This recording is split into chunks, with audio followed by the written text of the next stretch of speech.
Attention মুখ্যমন্ত্ৰী Himanta Biswa Sarma, attention জলসিঞ্চন মন্ত্ৰী পীযুষ হাজৰিকা। আছে গৰু নাবাই হাল থকাতকৈ নথকাই ভাল। কৃষকে নাপায় পানী, জলসিঞ্চন বিভাগৰ ঠিকাদাৰ অভিযন্তাহে হয় ধনী। এতিয়া অসম চৰকাৰৰ সবাতোকৈ অকৰ্মণ্য বিভাগ হিচাপে পৰিচিত জলসিঞ্চন বিভাগৰ পুনৰ ফুপুলা স্বৰূপটো পোহৰলৈ আহিছে। প্ৰযুক্তিৰ জয় জয়কাৰ অৱস্থাৰ মাজতো আজিৰ অসমৰ কৃষকে খেতি পথাৰত নমাৰ পূৰ্বে বাৰেপতি আকাশলৈ চাব লগা হৈছে এজাক বৰষুণৰ বাবে। কাৰণ জলসিঞ্চন বিভাগৰ আঁচনি এতিয়া ভালুকৰ হাঙিত পৰিণত হোৱা দেখা গৈছে।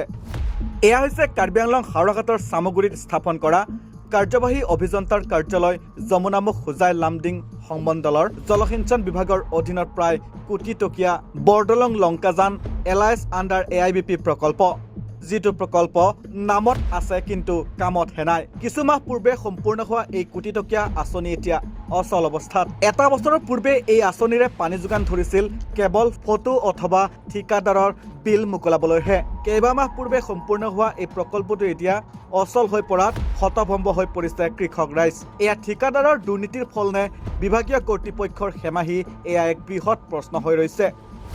পাইপবিলাক ছিঙি আছে, পানীৰ লগত সংযোগ নাই আৰু তেওঁলোকে একো গুৰুত্ব দিয়া নাই। ষ্টাৰ্টিঙৰ পৰা তেওঁলোকে মানে কণ্ট্ৰেক্টাৰৰ বিল পাছ কৰাৰ কাৰণেহে এইটো কাম কৰিলে। তেওঁলোকৰ মানে নিজৰ কণ্ট্ৰেক্টাৰৰ বিল কেনেকৈ পাছ কৰিব লাগে। তেওঁলোকে ইয়াতে স্থায়ী এটা প্ৰকল্প, ইমান টকাৰ প্ৰকল্প ৰাইজৰ সুবিধাৰ কাৰণে গভৰ্ণমেণ্টে দিলে, সেইটো তেওঁলোকৰ মানে সদিচ্ছা নাই। নামত ৰাজ্যত এটা বিয়াগুম জলসিঞ্চন বিভাগ আছে যদিও এই বিভাগটোৰ কাম কেৱল আঁচনি ঘোষণা কৰা আৰু এই আঁচনিৰ নামত অহা ধন উদৰস্থ কৰা। বিভাগটোত ইমানেই অৰাজকতা যে অতি নিম্ন মানদণ্ডৰ কাম কৰি ঠিকাদাৰে মুকলি কৰি নিব পাৰে আঁচনিৰ নামত অহা কোটি কোটি টকা।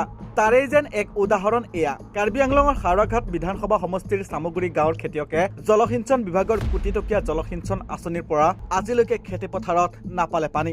কোটি কোটি টকা ধন খৰচ কৰাৰ পিছতো এই আঁচনিসমূহৰ পৰা কৃষি কৰ্মৰ বাবে খেতিয়কে পানী নোপোৱা কথাই এতিয়া হাওৰাঘাট চামগুৰিবাসীক ক্ষোভিত কৰি তুলিছে। আঁচনি আছে কিন্তু আঁচনিহে বিকল। খেতিপথাৰত পানী নাই বাবে চিৰাল ফাট মেলিছে। জলসিঞ্চন বিভাগৰ আঁচনি থকাৰ পিছতো খেতিপথাৰত পানী যোগান ধৰিব নোৱাৰিলে অকৰ্মণ্য জলসিঞ্চন বিভাগে। এতিয়া খেতিপথাৰত চিৰাল ফাট মেলাত মূৰে কপালে হাত ধৰিছে খেতিয়কসকলে। পথাৰত পানী নোহোৱাত এতিয়া হাহাকাৰ সৃষ্টি হৈছে খেতিয়কৰ মাজত। খেতিপথাৰৰ কাষতে জলসিঞ্চন আঁচনি আছে যদিও সেই আঁচনি এতিয়া ভালুকৰ হাঙিত পৰিণত হৈছে। মই চামগুৰি মানে য'ত মানে ইৰিগেশ্যন প্ৰকল্পৰ মেইন পইণ্টত আমি থিয় হৈ আছোঁ, ইয়াতে দেখিছোঁ পাইপবিলাক ছিঙা। এই 6 মাহ আগতে কমপ্লিট হ'ল কামটো, 6 মাহ আগতে কমপ্লিট হ'ল। এইটো পাইপবিলাক ছিঙা আৰু ভিতৰত মেচিনবিলাক বেয়া। টেষ্টিঙে কৰিলে, এতিয়ালৈকে কাম প্ৰকল্পটো চলাই নাই, তেওঁৰ মেচিনটো বেয়া। এইটো কেনেকুৱা কৰিলে আৰু ইঞ্জিন হ'লে কি মাপজোখ ল'লে? পানীটো পাইপবিলাক ওপৰত দাঙি আছে, পানীৰ লগত লগা নাই আৰু পাইপ ছিঙি আছে আৰু ভিতৰৰ মেচিনখিনি বেয়া। ষ্টাৰ্টিঙৰ পৰা তেওঁলোকে মানে কণ্ট্ৰেক্টাৰৰ বিল পাছ কৰাৰ কাৰণেহে এইটো কাম কৰিলে। তেওঁলোকৰ মানে নিজৰ কণ্ট্ৰেক্টাৰৰ বিল কেনেকৈ পাছ কৰিব লাগে। তেওঁলোকে ইয়াতে স্থায়ী এটা প্ৰকল্প, ইমান টকাৰ প্ৰকল্প ৰাইজৰ সুবিধাৰ কাৰণে গভৰ্ণমেণ্টে দিলে, সেইটো তেওঁলোকৰ মানে সদিচ্ছা নাই। আৰু মানে আমাৰ মানে ৰাইজে পানীৰ কেনেকৈ সুবিধা পাব লাগে, প্ৰকল্পটো আকৌ নতুনকৈ মানে যাতে ভালকৈ হয় আৰু মানে ইয়াত মানে যাতে ৰাইজে পানী পায় তাৰ ব্যৱস্থা কৰিব। আৰু কেনেলবিলাক চাওক, মানে অৱস্থা বেয়া, জাবৰ জোঁথৰে ভৰ্তি হৈ আছে। ডিপাৰ্টমেণ্টৰ মানুহে গুৰুত্ব নাই।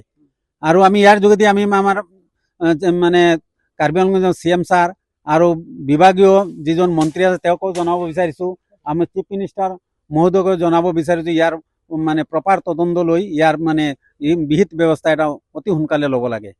আৰু ডিপাৰ্টমেণ্টৰ ইঞ্জিনিয়াৰসকলক, যিসকলে এইবিলাক মানে গাফিলতিৰ কাৰণে, তেওঁলোকৰ মানে দুষ্ট বুদ্ধিৰ কাৰণে এইবিলাক কামবিলাক কৰিলে, তেওঁলোকৰ ওপৰত একশ্যন হ'ব লাগে। সেই এতিয়া প্ৰশ্ন উঠিছে যে পূৰ্বৰ যিগৰাকী জলসিঞ্চন বিভাগৰ মন্ত্ৰী অশোক সিংঘালৰ কাৰ্যকালত অসমৰ কৃষকৰ এনে অৱস্থা হৈছে, সেই একেই অৱস্থা হ'ব নেকি বৰ্তমানৰ জলসিঞ্চন বিভাগৰ মন্ত্ৰী পীযুষ হাজৰিকাৰ কাৰ্যকালতো? গাদী পালেই কিয় পাহৰি যায় দায়িত্বৰ কথা? ক্ষমতাৰ অপব্যৱহাৰ কৰাই যেন এই চৰকাৰৰ মূল লক্ষ্য, সেয়া এতিয়া এনেবোৰ কাৰ্যই প্ৰমাণ কৰিছে। ব্যুৰো ৰিপৰ্ট, নৰ্থ ইষ্ট নাও।